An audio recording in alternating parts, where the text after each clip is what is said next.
No human is perfect. We all have some level of dysfunction and adversity to work through and come out better on the other side. And Patrick Reed is no exception. Patrick, real quick, do you think, now that you won, do you think you and your parents will start talking? We gotta go. Hey, one last song. This is part 1 of 3 on my series on Patrick Reed. Maybe more depending on how the Patrick Reed saga turns out. Go ahead, lock in with me, hit that subscribe button, enable notifications so that when I drop parts 2 and 3, you're notified. As I familiarize myself with the childhood of Patrick Reed, I began to form a soft spot, possibly understand why one of the most disliked golfers in the world came to be the way that he is. That soft spot was short-lived.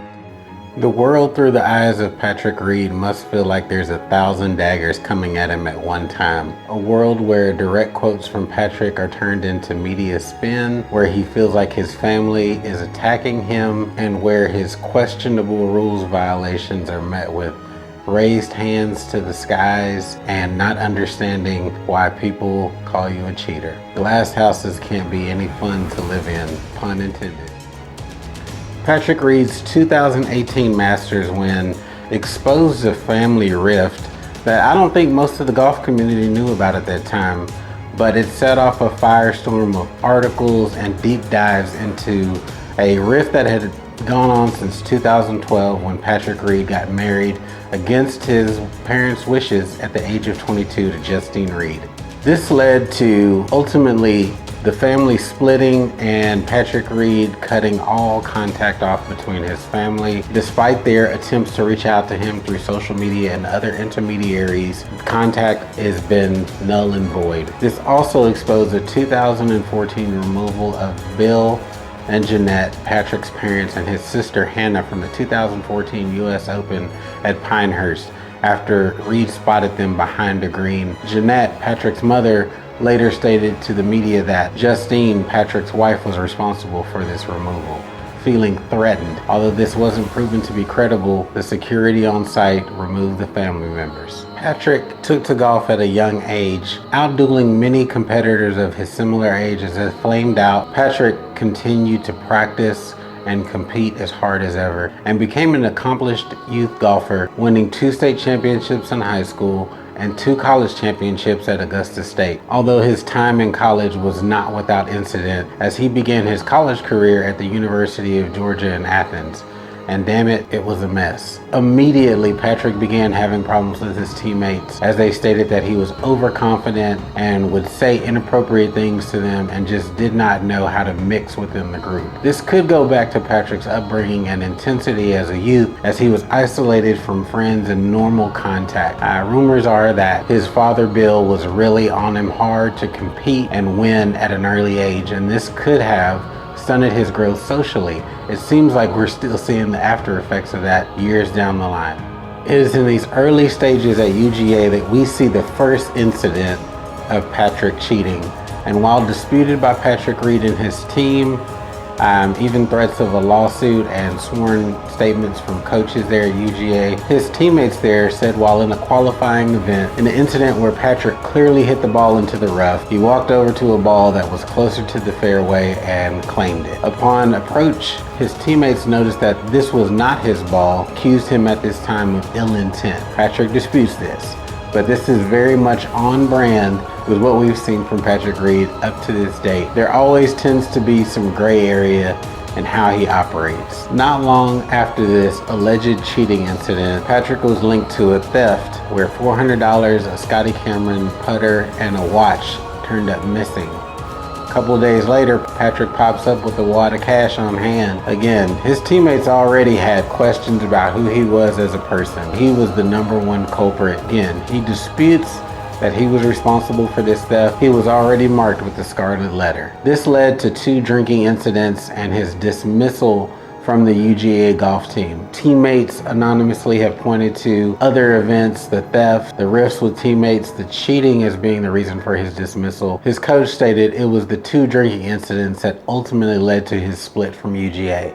Again, these details are disputed from other parties, but we're gonna just have to agree to disagree here. While shopping around for other schools to go to, Patrick Reed ended up at Augusta State, with the coach willing to take him in, a high potential player with some scars and reputational issues, but willing to take the chance on success. Again, trouble followed Patrick to Augusta State. Before his first event there, while qualifying, Patrick was accused of cheating once again. This one came down to some scoring issues.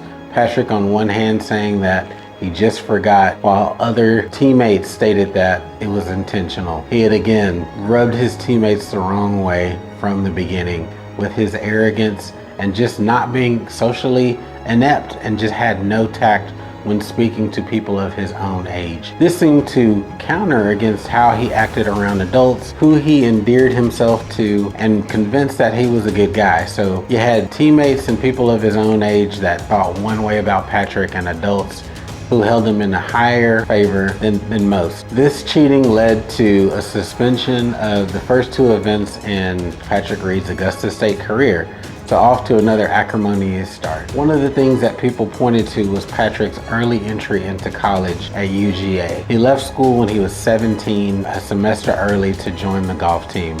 Maybe not giving himself that additional semester in high school to mature and just, figure out life in general. Instead, he was hoisted into a top 5 program with many future stars coming from the UGA program, whether it be Russell Henley, Hudson Swafford, Harris English, and Brian Harmon, to name a few. So as these maturity issues followed him, the relationship at Augusta State was contentious with his teammates, but it fostered an environment where they were going head to head and made each other better. And in his first year at Augusta State, Patrick Reed was the one who helped fulfill that championship dream, coming from the underdog position to win over major schools like Oklahoma State and his old school, UGA.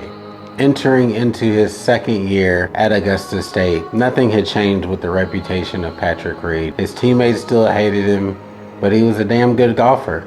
The talent was undeniable, and so the coach continued to stick his neck out for him, hoping that the potential would again pay off. In his second year, as they approached the final round, UGA and Augusta State came up against each other, with Patrick Reed facing up against Harris English on that last day. Prior to that last round, the Augusta State teammates knew that they had a chance to win the championship, but they did make contact with the UGA team members and said, "Look, we want to win this championship, but if you face Patrick Reed, kick his ass." I think that says a lot about how his teammates viewed him. But coming down the stretch, they needed Patrick's point in the finals, and that's what they got. The Bulldog attraction to team golf helped out as he later proved himself to be Captain America on the Ryder Cup team. This was an early sign of that and his embrace of team golf, pulling out the championship for the second year in a row for the underdog Augusta State. Augusta State was a microcosm of what was to come for Patrick Reed. Success on the course, stress and tension in relationships off the course. That's what his parents were worried about, his intensity causing problems. One quote from his dad that I think sums it up is that Patrick would greet people with, "Hi, I'm Patrick Reed, and I'll whoop your ass on the golf course anytime you want." I think that says a lot about who he is. And honestly, if that's your first introduction to him, I'd be turned off too. So it's part 1. Stick with me for parts 2 and 3. Go ahead and hit that subscribe button. We'll catch you on the next one. Peace.